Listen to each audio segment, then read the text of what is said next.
Chapter 7 The Interior of the Musketeers. When D'Artagnan was out of the Louvre, he consulted his friends upon the use he had best make of his share of the 40 pistoles. Athos advised him to order a good repast at the Pomme de Pin, Porthos to engage a lackey, and Aramis to provide himself with a suitable mistress. The repast was carried into effect that very day, and the lackey waited at table. The repast had been ordered by Athos, and the lackey furnished by Porthos. He was a Picard, whom the glorious Musketeer had picked up on the bridge Tournelle, making rings and plashing in the water. Porthos pretended that this occupation was proof of a reflective and contemplative organization, and he had brought him away without any other recommendation. The noble carriage of this gentleman, for whom he believed himself to be engaged, had one Planchet, and that was the name of the Picard. He felt a slight disappointment, however, when he saw that this place was already taken by a compeer named Musketeers, and when Porthos signified to him that the state of his household, though great, would not support 2 servants, and that he must enter into the service of D'Artagnan. Nevertheless, when he waited at the dinner given by his master, and saw him take out a handful of gold to pay for it, he believed his fortune made, and returned thanks to heaven for having thrown him into the service of such a Croesus. He preserved this opinion even after the feast, with the remnants of which he repaired his own long abstinence. But when in the evening he made his master's bed, the chimeras of Planchet faded away. The bed was the only one in the apartment, which consisted of an antechamber and a bedroom. Planchet slept in the antechamber upon a coverlet taken from the bed of D'Artagnan, and which D'Artagnan from that time made shift to do without. Athos, on his part, had a valet whom he had trained in his servants in a thoroughly peculiar fashion, and who was named Grimaud. He was very taciturn, this worthy seigneur, but be it understood, we are speaking of Athos. During the 5 or 6 years that he had lived in the strictest intimacy with his companions, Porthos and Aramis, they could remember having often seen him smile, but had never heard him laugh. His words were brief and expressive, conveying all that was meant, and no more.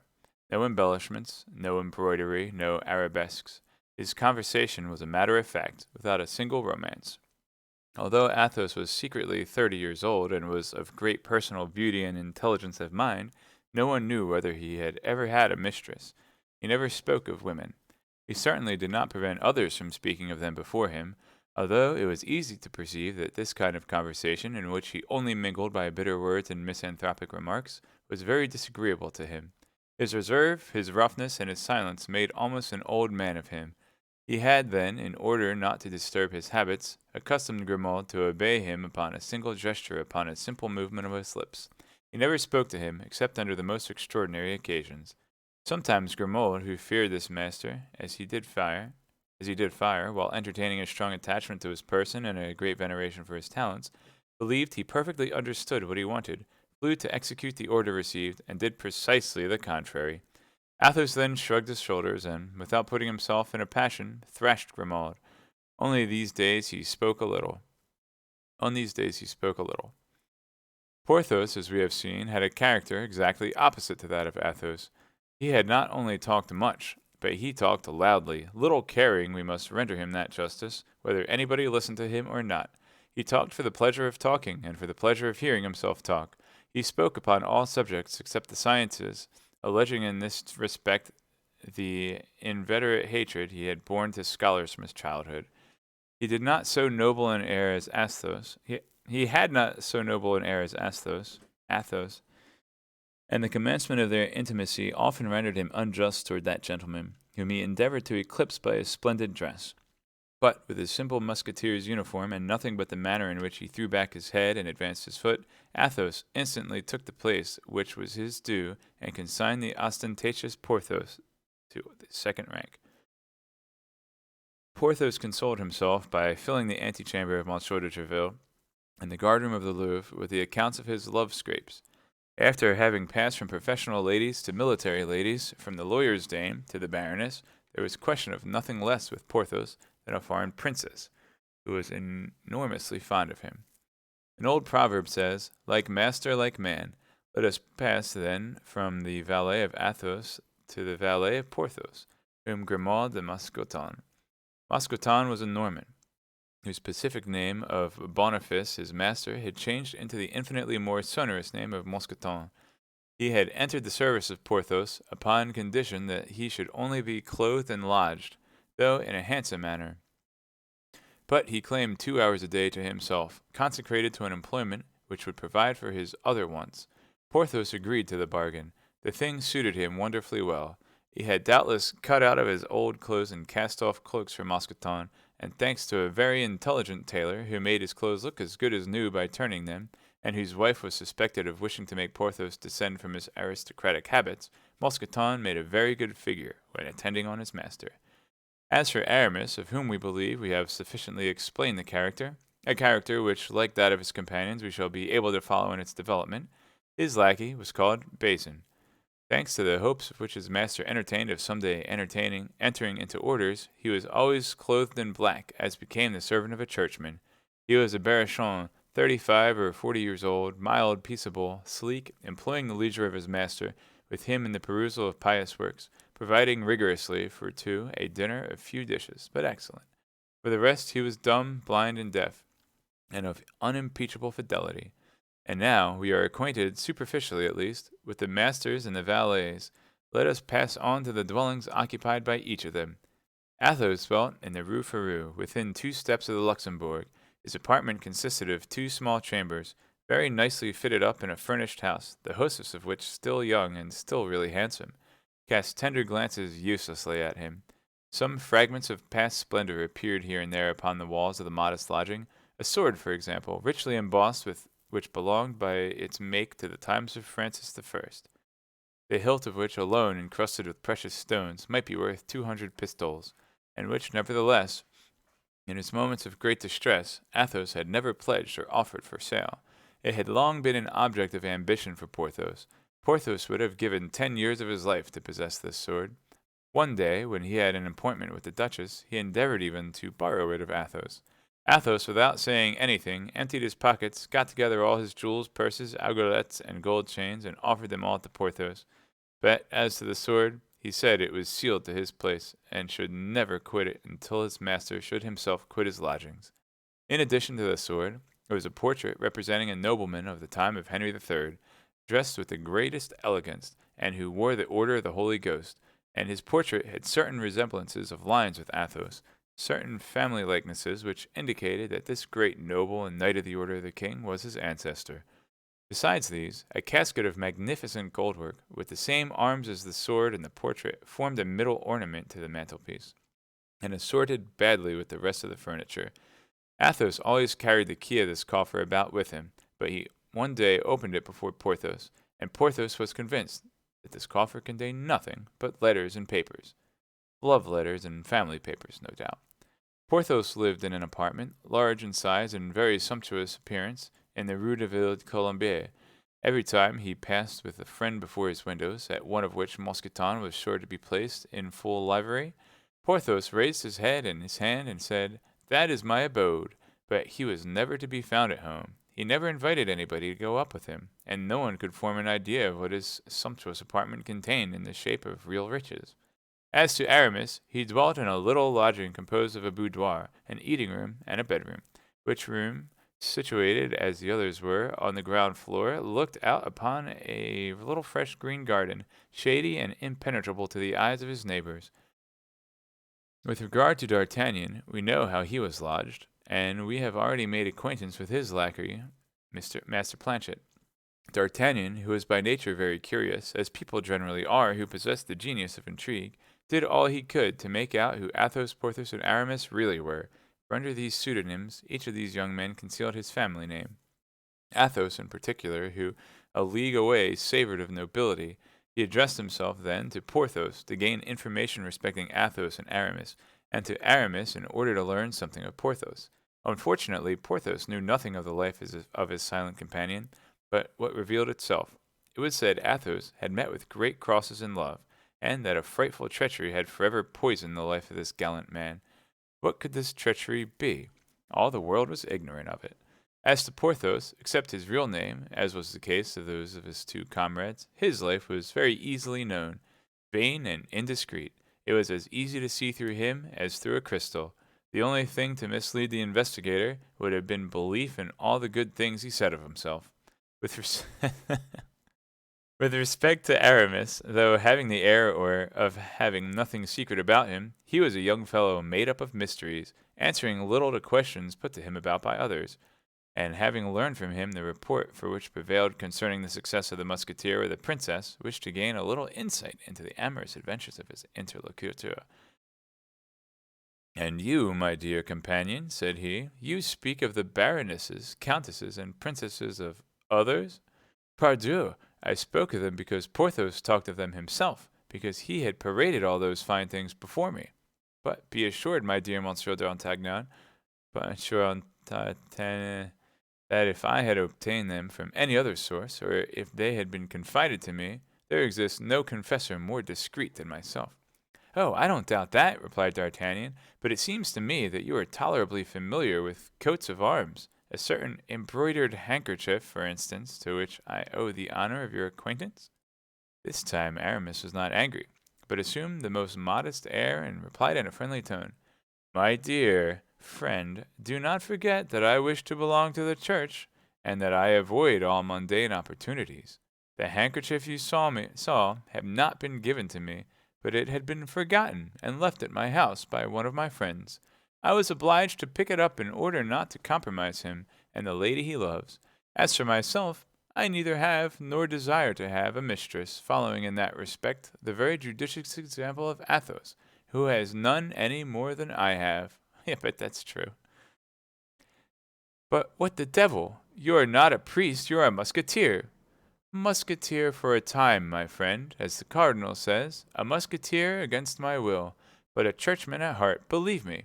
Athos and Porthos dragged me into this to occupy me. I had at the moment of being ordained a little difficulty with, but that would not interest you, and I am taking up your valuable time." "Not at all. It interests me very much," cried D'Artagnan, "and at this moment I have absolutely nothing to do." Yes, but I have my breviary to repeat," answered Aramis. "What does that mean?" Poop. "A book containing a service for each day." Oh, okay. It's like a little prayer book. "Yes, but I have my breviary to repeat," answered Aramis. "Then some verses to compose, which Madame de Aiguillon begged of me. Then I must go to the Rue Saint Honore in order to purchase some rouge for Madame de Chevreuse. So you see, my dear friend, that if you are not in a hurry, I am very much in a hurry." Aramis held out his hand in a cordial manner to his young companion, and took leave of him. Notwithstanding all the pains he took, D'Artagnan was unable to learn any more concerning his three new-made friends. He formed, therefore, the resolution of believing for the present all that was said of their past, hoping for more certain and extended revelations in the future. In the meanwhile, he looked upon Athos as Achilles, Porthos as an Ajax, and Aramis as a Joseph.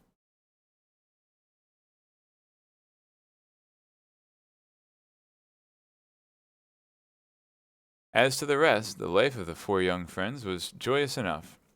Athos played, and that was that as a rule, unfortunately. Nevertheless, he never borrowed a sou of his companions, although his purse was ever at their service, and when he played upon honor, he always awakened his creditor by 6 o'clock the next morning to pay the debt of the preceding evening. Porthos had his fits. On the days when he won, he was insolent and ostentatious. If he lost, he disappeared completely for several days, after which he reappeared with a pale face and thinner person, but with money in his purse. As to Aramis, he never played. He was the worst musketeer and the most unconvivial companion imaginable. He had always something or other to do, sometimes in the midst of dinner, when everyone, under the attraction of wine and in the warmth of conversation, believed they had 2 or 3 hours longer to enjoy themselves at table. Aramis looked at his watch, arose with a bland smile, and took leave of the company, to go, as he said, to consult a casuist with whom he had an appointment. At other times he would return home to write a treatise, and requested his friends not to disturb him. At this Athos would smile with his charming, melancholy smile, which so became his noble countenance, and Porthos would drink, swearing that Aramis would never be anything but a village curé. Planchet, D'Artagnan's valet, supported his good fortune nobly. He received 30 sous per day, and for a month he returned to his lodgings gay as a chaffinch, and affable toward his master. When the wind of adversity began to blow upon the housekeeping of the Rue de Fosseuse, that is to say, when the 40 pistoles of King Louis XIII were consumed, or nearly so, he commenced complaints which Athos thought nauseous, Porthos indecent, and Aramis ridiculous. Athos counseled D'Artagnan to dismiss the fellow. Porthos was of the opinion that he should give him a good thrashing first, and Aramis contended that a master should never attend to anything but the civilities paid to him. "This is all very easy for you to say," replied D'Artagnan, "for you, Athos, would live like a dumb man with Grimaud, who forbid him to speak, and consequently never exchange ill words with him. For you, Porthos, who carry matters in such a magnificent style, and are a god to your valet Mousqueton, and for you, Aramis, who, always abstracted by your theological studies, inspire your servant Bazin, a mild religious man, with a profound respect. But for me, who am without any settled means and without resources, for me, who am neither a musketeer nor even a guardsman, what am I to do to inspire either the affection, the terror, or the respect of Planchet?" "This is serious," answered the three friends. "It is a family affair. It is with valets and with wives. They must be placed at once upon the footing in which you wish them to remain. Reflect upon it." D'Artagnan did reflect, and resolved to thrash Planchet provisionally, which he did with the conscientiousness that D'Artagnan carried into everything. After having well beaten him, he forbade him to leave his service without his permission, "for," he added, "the future cannot fail to mend. I inevitably look for better times. Your fortune is therefore made if you remain with me, and I am too good a master to allow you to miss such a chance by granting you the dismissal you require." This manner of acting aroused much respect for D'Artagnan's policy among the Musketeers. Planchet was equally seized with admiration, and said no more about going away. The life of the four young men had become fraternal. D'Artagnan, who had no settled habits of his own, as he came from his province into the midst of a world quite new to him, fell easily into the habits of his friends. They rose about 8 o'clock in the winter, about 6 in the summer, and went to take the countersign and see how things went on at Monsieur de Treville's. D'Artagnan, although he was not a musketeer, performed the duty of one with remarkable punctuality. He went on guard because he always kept company with whoever his friends was on duty. He was well known at the hotel of the Musketeers, where everyone considered him a good comrade. Monsieur de Treville, who had appreciated him at the first glance and who bore him a real affection, never ceased recommending him to the king.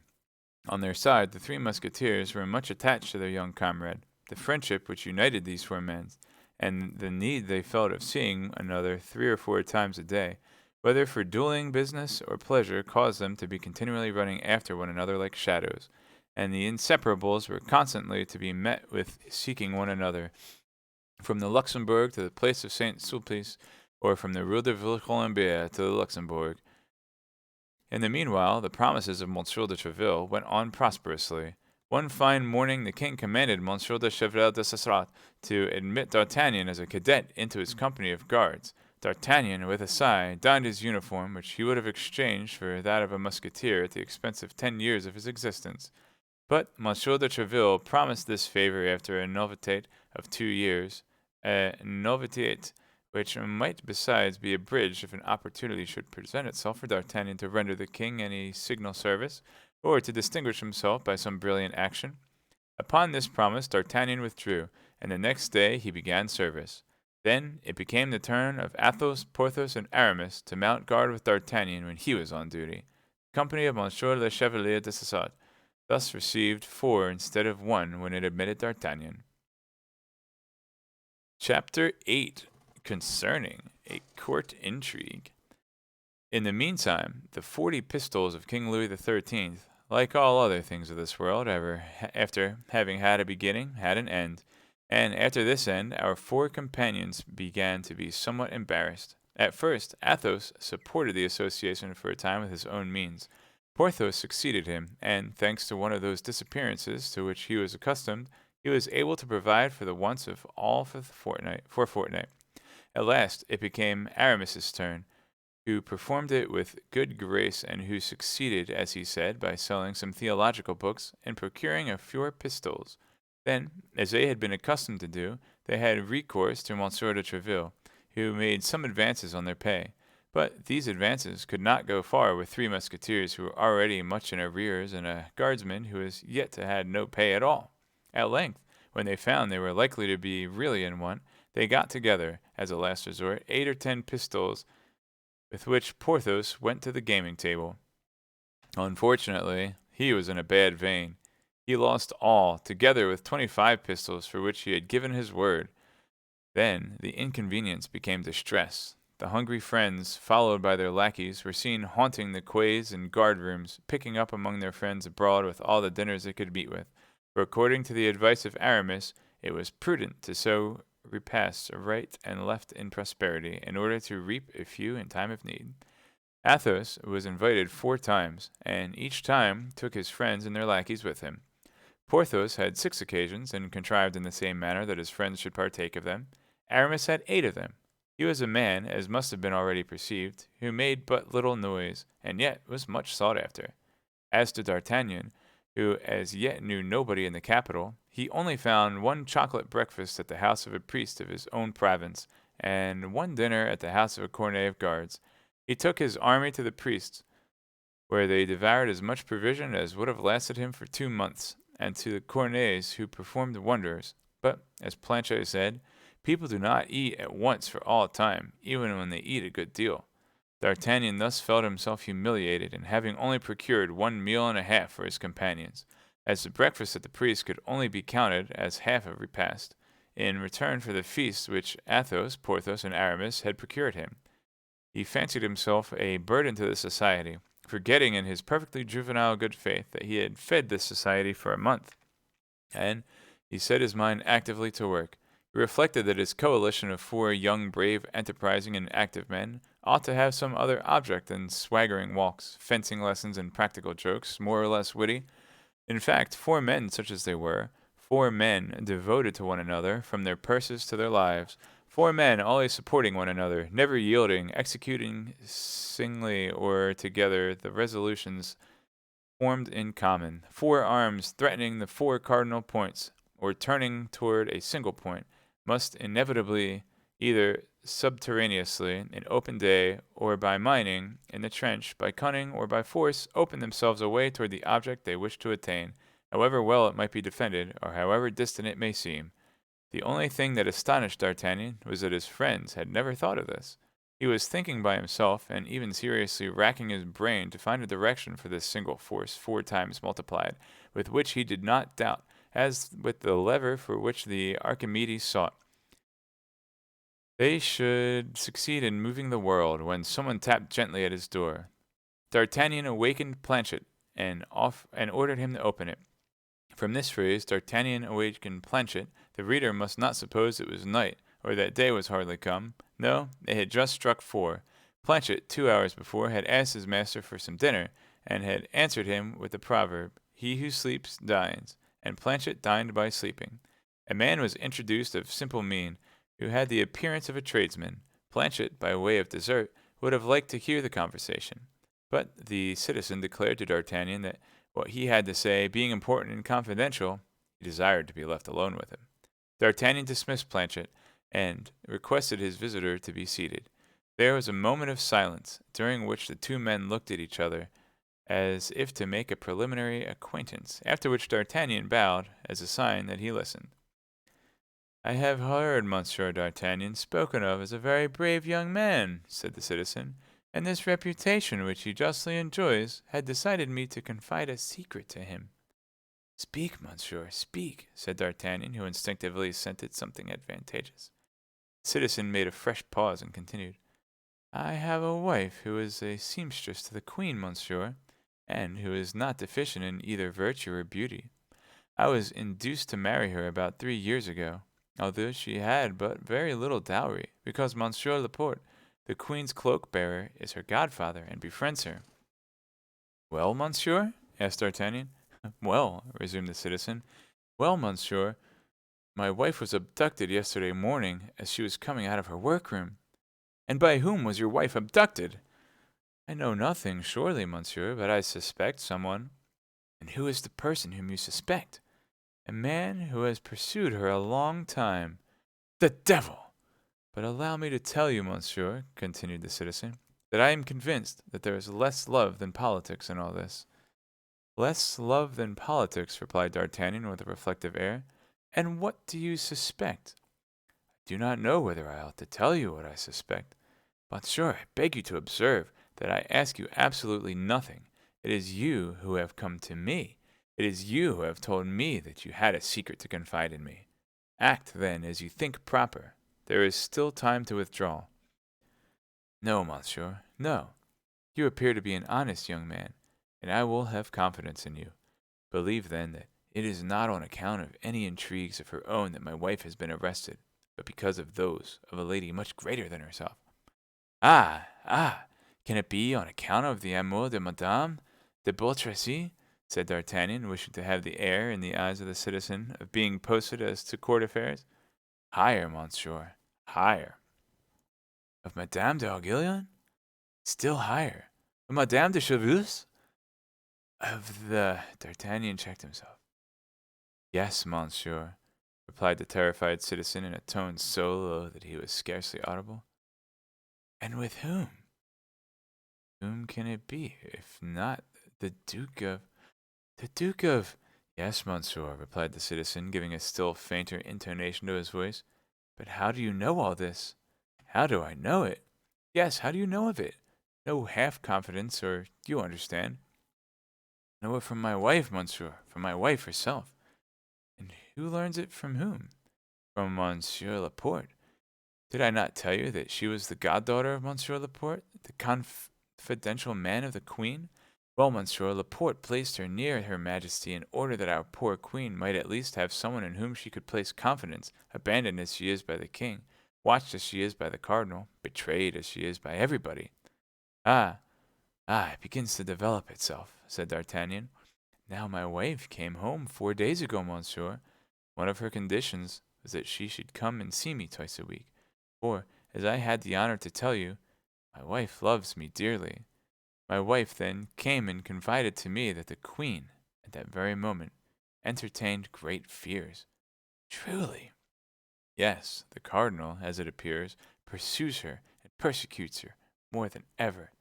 He cannot pardon her the history of the saraband. You know the history of the saraband? Pardieu! Know it, replied D'Artagnan. He knew nothing about it, but he wished to appear to know everything that was going on. So that now it is no longer hatred but vengeance. Indeed. And the Queen believes... What does the Queen believe? She believes that someone has written to the Duke of Buckingham in her name. The Queen's name? Yes, to make him come to Paris, and when once come to Paris, to draw him into some snare. The devil! But your wife, monsieur, what has she to do with all this?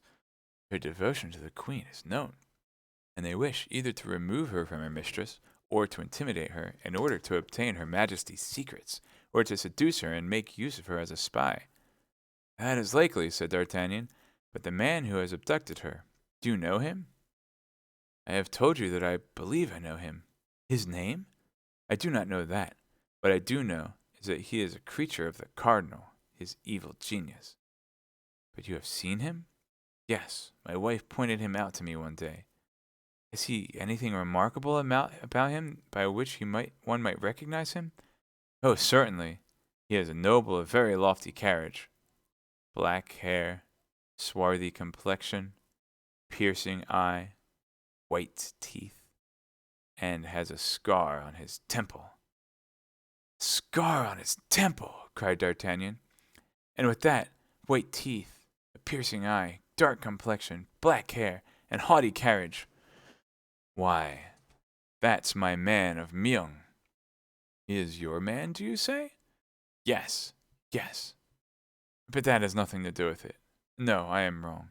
On the contrary, that simplifies the matter greatly. If your man is mine, with one blow I shall obtain 2 revenges. That's all. But where to find this man? I know not. Have you no information as to his abiding place? None. One day, as I was conveying my wife back to the Louvre, he was coming out as she was going in, and she showed him to me. Devil! The devil! Murmured D'Artagnan. All this is vague enough. From whom have you learned of the abduction of your wife? From Monsieur Laporte. Did he give you any details? None himself. You have learned nothing from any other quarter? Yes. I have received. What? I fear I am committing great imprudence. You always come back to that, but I must make you see this time that it is too late to retreat. I do not retreat, mordieu, cried the citizen, swearing in order to rouse his courage. Besides, by the faith of Bonacieux— You call yourself Bonacieux? Interrupted D'Artagnan. Yes, that is my name. You said then, by the word of Bonacieux— Pardon me for interrupting you, but it appears to me that the name is familiar to me. Possibly, monsieur. I am your landlord. Ah, said D'Artagnan, half rising and bowing. You are my landlord? Yes, monsieur, yes. And as it has been 3 months since you have been here, and though distracted as you must be in your important occupations, you have forgotten to pay me my rent. As I say, I have not tormented you a single instant. I thought you would appreciate my delicacy. How can it be otherwise, my dear Bonacieux? Replied D'Artagnan. Trust me, I am fully grateful for such unparalleled conduct, and if, as I told you, I can be of any service to you, I believe you, monsieur, I believe you. And as I was about to say, by the word of Bonacieux, I have confidence in you. Finish then what you were about to say. The citizen took a paper from its pocket and presented it to D'Artagnan. A letter, said the young man, which I received this morning. D'Artagnan opened it, and as the day was beginning to decline, he approached the window to read it. The citizen followed him. Do not seek your wife, read D'Artagnan. She will be restored to you when there is no longer occasion for her. If you make a single step to find her, you are lost.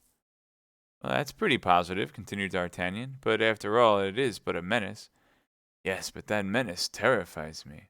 I am not a fighting man at all, monsieur, and I am afraid of the Bastille. Huh, said D'Artagnan. I have no greater regard for the Bastille than you.